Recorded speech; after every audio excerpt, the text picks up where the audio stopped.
Good evening, everyone. Welcome to Black Logic. Have some very informative updates for you guys for your news updates for this evening. So let's get right to it because the trade war is heating up and President Trump issued a stark ultimatum to China. Retract your 34% retaliatory tariffs on U.S. goods by April 8th or face an additional 50% tariff on Chinese imports starting on April 9th, the very next day. And believe me, this aggressive move comes after China's recent tariff hike of 34%, which was in itself a response to the U.S. initial 34% tariffs. Now, the president made his intentions clear via Truth Social, stating that all discussions with China will be determined if they fail to comply. And this escalation has sent shockwaves throughout the entire world, especially the global markets, as they are responding. With investors like myself and like you guys are embracing for further volatility in the market. So again, this is far from being over. This is in its infancy. This is in its beginning stages. So again, there's still a lot to come. We have to stay tuned in. If you're new to Black Logic, please hit the subscribe button so you guys are aware and notified every time I go live or release a video. Thank you for joining me here this evening. Now, and across the Atlantic, the European Commission isn't sitting idly by. In retaliation to President Trump's tariffs on steel and aluminum, the U.S. as well as the EU have proposed counter-tariffs. Now, the counter-tariffs on the way of the EU Commission, 25% on a range of U.S. goods. And these tariffs are set to be implemented in stages, with some taking effect on May 16th and others on December 1st. The targeted goods are diverse, including diamonds, eggs, dental floss, sausages, poultry. And these are very notable items, you know, like bourbon, wine, and dairy have been removed. They totally removed them from the initial list to mitigate potential economic fallout. And this strategic response, it really underscores the EU's intent to defend its economic interests while avoiding a full-blown trade war. As you notice, Donald Trump, President Trump, he automatically given China by the 16th, by the 8th of this month, which is tomorrow, to retract their 34% retaliatory tariff, or he will increase his tariffs, an additional tariff to 50%. So my question to the EU is, why are you waiting? Why are you giving the U.S. time to recruit, to recover? You're stating you're going to wait till May 16th, and then other tariffs will be imposed by December 1st. Why the grace period? That's the only question I have when it regarding that particular story, because again, a lot of these countries, the EU, China, Mexico, as well as Canada, are thinking about retaliatory tariffs if they not already proposed them or imposed them rather. So again, a lot of countries are speaking out. They're taking actions in the very revengeful retaliatory tariffs. Now, we're all aware with this story because in a very, a very significant legal development, the Supreme Court has intervened to pause the deportation of Kilmar Abrego Gracia. And he is a resident of Maryland who was mistakenly sent to El Salvador. And Chief Justice John Roberts issued the stay responding to the Trump administration request to halt a lower court's order demanding Garcia's return by midnight. And this case has ignited debates across due process and the right of individuals facing deportation. Now, the Department of Homeland Defense has defended its actions, with officials stating that the due process does look different for individuals they allege are involved in gang activities. So even though he is a legal resident, they're stating that he is involved some way, somehow of gang activity. Now, as our government under the regime, under the administration of Donald Trump, and the transparency we have had when it comes to Doge and all the fraud, waste, abuse in the government, Can we start publicizing a lot of high profile cases? Like actually show, and some people like, well, that's a lot of legality. There's going to be a lot of information that could be misunderstood and misconstrued by the public. But after a case has already, I guess, closed or been thrown out, dismissed, or someone has been prosecuted, can they just reveal the evidence that they had so the public, so the American citizen can kind of comb through themselves and really be objective or subjective, depending on how the trial went? Because again, what evidence do they have on Garcia to keep him in an El Salvadorian prison, and he had no warrants out for his arrest, as far as my knowledge?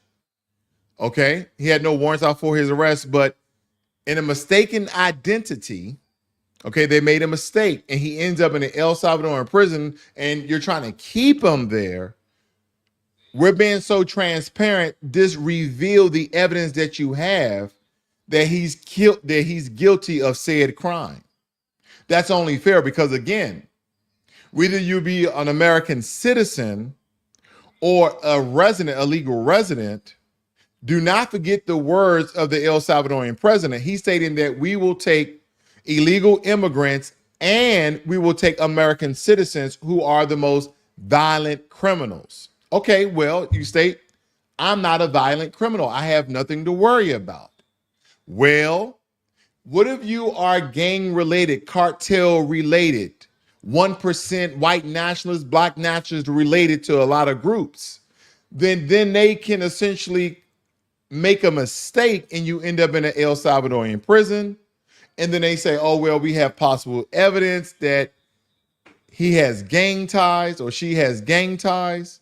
You see how this can go down a very muddy path, and how they can really dirty the waters even with a legal resident, and how that can be potentially transcended over to an American citizen. And what I mean by that is this could easily been an American citizen. And some people all know that would never happen. Well, we've seen the least of this happen. So again, I want to keep you guys very mindful of that. And again, you might have a different stance on that, but I think it's imperative that we look at this very neutrally and very unbiased. So here's another component. There are a lot of American families that have people who have married in their family by a daughter, by a son, by an aunt, or uncle, or a nephew, a niece, so on and so forth. And they are from a different country. They're a different nationality. They may have a green card, a visa, legal residency, etc. Think about someone who may be closer related or a friend of yours. When we're speaking about a legal resident that they mistakenly sent to an El Salvador prison, to now, are you mistakenly trying to keep him there? Or now you're stating he has gang-related activities, or he's somehow related to a gang. I'm not stating this is true or false. I'm just stating, is it possible to provide the public with this evidence? Is it a videotape of a handoff of him, of a known gang member? Like, what do you have? Do you have tape recordings? Anything? You have a receipt? I don't know. Those are just the questions that I'm asking. Because I believe when we look at this, the international community is grappling with how to respond to the escalating U.S. trade war in nations worldwide. Because as we are assessing the strategy, with some seeking negotiations and others preparing retaliatory measures, the European Union has expressed a preference for dialogue, but remains to prepare to implement countermeasures to protect its own personal interests. And China, on the other hand, has taken a more confrontational stance, imposing its own tariffs and accusing the U.S. of economic bullying. And this is a very complex web of actions and reactions, and left global markets in a state of flux, with investors uncertain about the future or the trajectory of international trade relations. No one knows what's going to happen with their 401k or their futures or their indexes. No one knows in their traditional or their Roth accounts, or even their personal private company stock accounts or your personal investor accounts. Because I've shown my portfolio here many a times, and I'm already down $10,000 in the market. And people will say, Donald Trump, and I would agree. Again, the reason why we're always saying the market, and during this time, the market is on sale, everything is at a very, very low price. And not to give you advice, but me personally, I go and buy the market because this is a time where the market is down, and we've seen over history that the market always bounced back, and it bounced back to even break records. So again, you got to be in it for the long haul, only if you can afford it. Now, the mounting tariff battles are stoking fears of impeding recessions. And this is what people were stating: recession, recession, recession. It's funny because President Trump would say tariff, tariff, tariffs, what a beautiful word. And now I'm saying recession, recession, recession. That's a very ugly word. Because major financial institutions have raised their recession forecasts, citing that the disruptive impact of trade tensions on economic growth, that it can be very stifled in some regards. But what exactly constitutes a recession? Like, we've had this debate, this dialogue, this back and forth for many years. You hear it on TV, on business channel, on political channels and such. And everybody's giving their take on what a recession is. And here's what we never really understand about a recession. Like, we have to have all these markers and indicators. This has to be going on, by this has to be going on, and this has to be going on. We're not in recession unless all these things are working collaboratively together to decline the market. BS, because if multiple of Americans are out of work, they're unemployed, they're in a recession, not because you guys, deem or label or classify as a recession, because they are going through a recession. I know someone understood what I was getting at there, because again, they try to make it like it's this governmental thing where it's the people. The government is this body, this entity where people fulfill cabinet positions, and they just kind of do the work of the people, or at least they pretend to do the work of the people. But nonetheless, typically a recession is defined by 2 consecutive quarters of declining GDP. But the official designation often comes from bodies like the National Bureau of Economic Research, which considers a wide range of economic indicators. Because as tariff begin to bite into corporate profits and consumer prices, the specter of recession looms very large, because we're prompting calls for strategic economic planning and policy responses. So again, 2 quarters. And some people argue 2 quarters is either 6 to 8 months. So let's look inside the 6 to 8 months that we have declining, 2 consecutive quarters that we have a declining GDP. That is the only thing that you need to know. Oh, where we have to have a high rate of unemployment, inflation must be up, the banks must charge this per percentage because people are not buying cars and people are not buying houses. No, for 2 consecutive quarters, if the GDP of our country declines, we're in a recession. Just like we had a recession 2 years ago, it was one of those soft recessions that a lot of people really want to speak on, but we were definitely in a recession. Now, the cryptocurrency market isn't immune to the broader economic jitters, because Bitcoin has tumbled into its lowest point in 2025. I thought I saw it around $70-something thousand today, because it dropped as much as 5.5%. And this decline has had a ripple effect on the U.S. listed crypto companies with firms like MicroStrategy, which holds up substantial Bitcoin assets, seeing their shares fall over 10%. And this downturn reflects a broader retreat from riskier assets as investors seek safe havens in escalating trade tensions and market volatility. I say buy. I say buy. That's what I essentially do. Matter of fact, let's pop up Bitcoin very quickly here.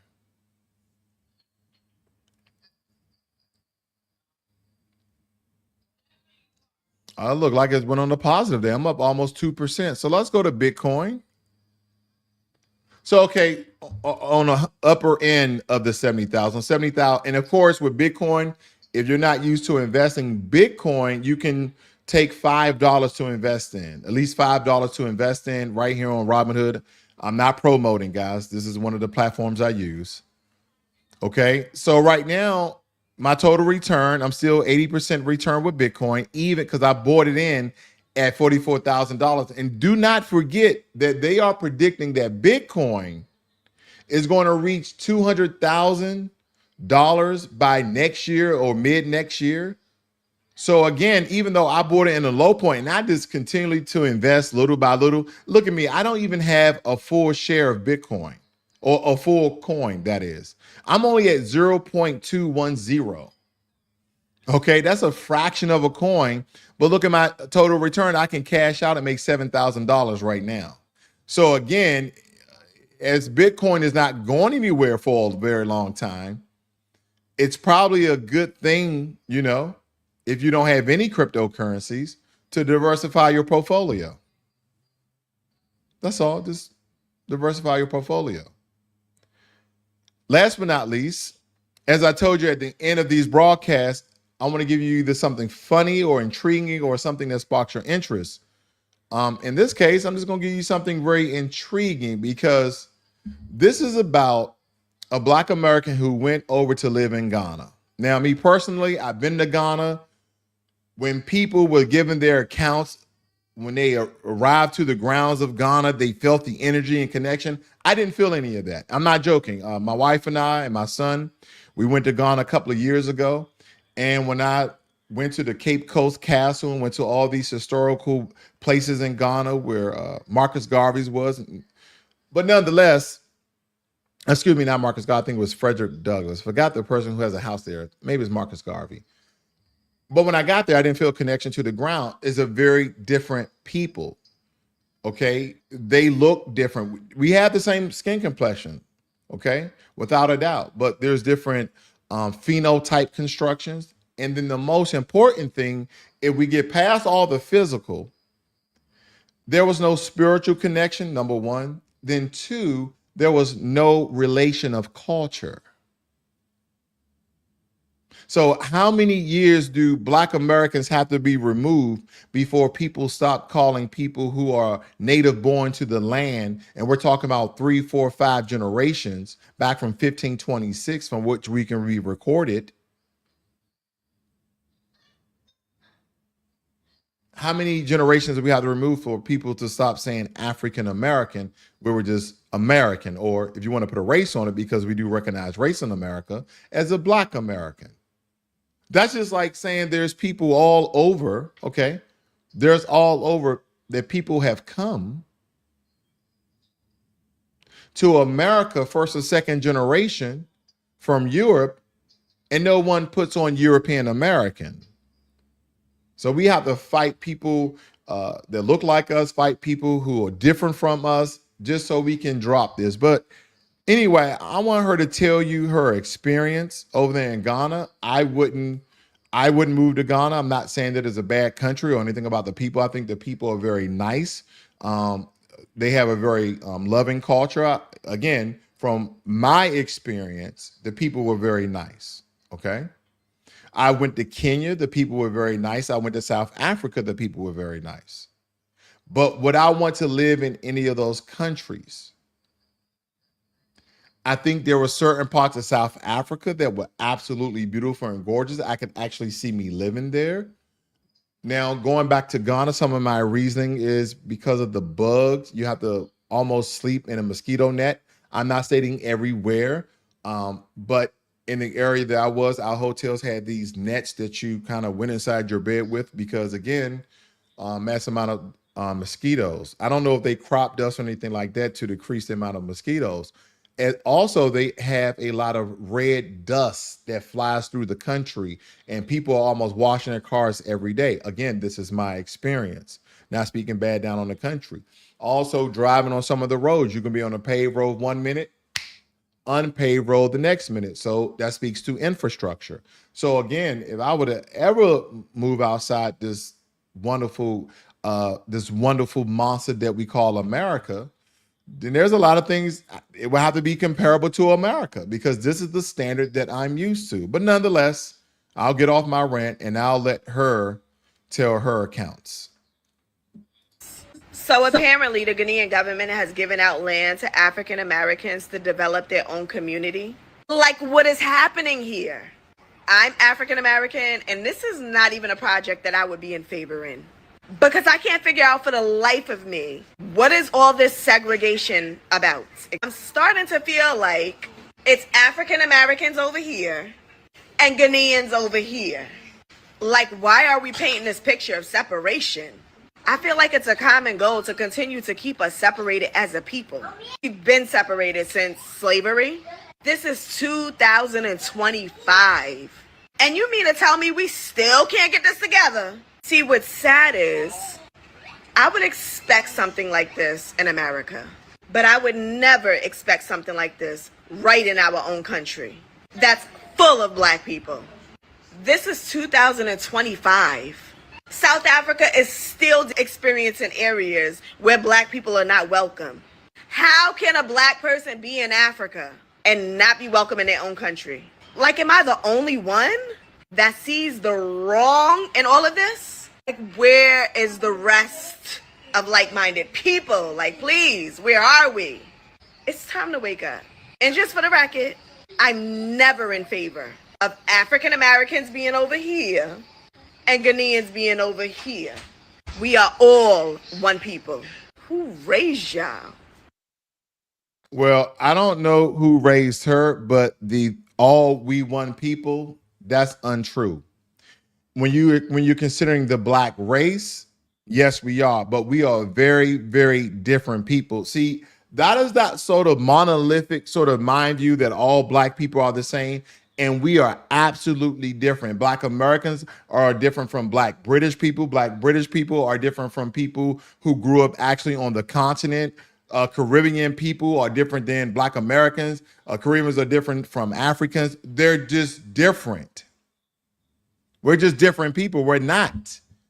You grow up on a continent around amongst yourselves, then you were colonized. We grew up on a continent and 3 or 4 of our generations were enslaved. We have different experiences. So we are different people. Same race, different people though. Different culture, different environments, calls for a different culture. That is the component she's not looking at. Now, granted, Africa is a Black continent, but again, understanding the vast history of colonization, then she would understand going over to Africa that they are still, a lot of them, not all, I won't even say a lot of them, I will say a good many of them have a colonized mind. They have a colonized mind. They even historically know about when the European enslavers came in. They brought in Jesus Christ. Can we get on religion real quickly? And this is not to offend your belief system. But before the missionaries came over with the enslavers, most of the tribes, most of the countries, they prayed to an African ancestral spirit, someone that actually walked the earth, someone who actually lived, and they were really good people. They did really good things, and they will pray to that spirit. But when the enslavers came over, they were trying to impose Christianity on the Ghanaians, and they wouldn't accept it. They said, no, we have our own religious system. So what they did, they took a couple of Ghanaians and they sent them to Great Britain or England, okay? They made him clergymen, they made him priests, and then brought him back to Ghana. And then people started to convert into Christianity. So what she don't understand is we're talking about hundreds of years of people being colonized by what they believe is a superior person. Maybe because the achievements but even though they know that they were colonized, they were like enslaved in their own country to a certain degree, where they didn't control the economics of their country or the government of their country or the infrastructure of their country. And then one day, colonizers left. But this is after 100 years of stealing all your resources. And they just kind of threw the government at you, or they put puppets in place. That's why anytime you speak to some of your African friends of why a lot of them may come to America and are they ever going to move back home? And they say, and you ask them, why is your country in this condition, or why is this happening? The only thing they will ever tell you, majority of them, in my opinion, it's the government. And then I'll just ask a simple question. Do the people outnumber the government? Like, yeah, the people outnumber the government. And here's the last question. Are any of your people willing to die for that change? Because Americans have died for change. If a country is not willing to change the regime and die because of change, then your country will never change.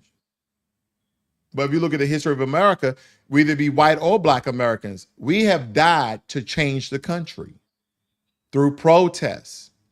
Some people in military formats, where the government had to have a standoff and actually change legislation. So we have a history. So you going over to Ghana and experience this is nothing new to me.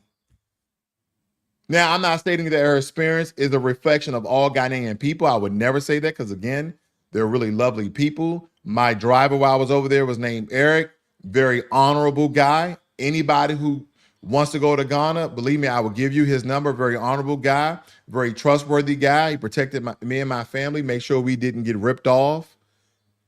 He actually got upset. He wouldn't let people come close to us. He very, very, very honorable guy, Eric. For Ghana. But nonetheless, I thank you guys for joining me here this evening. You guys have a great and wonderful night. This is Black Logic.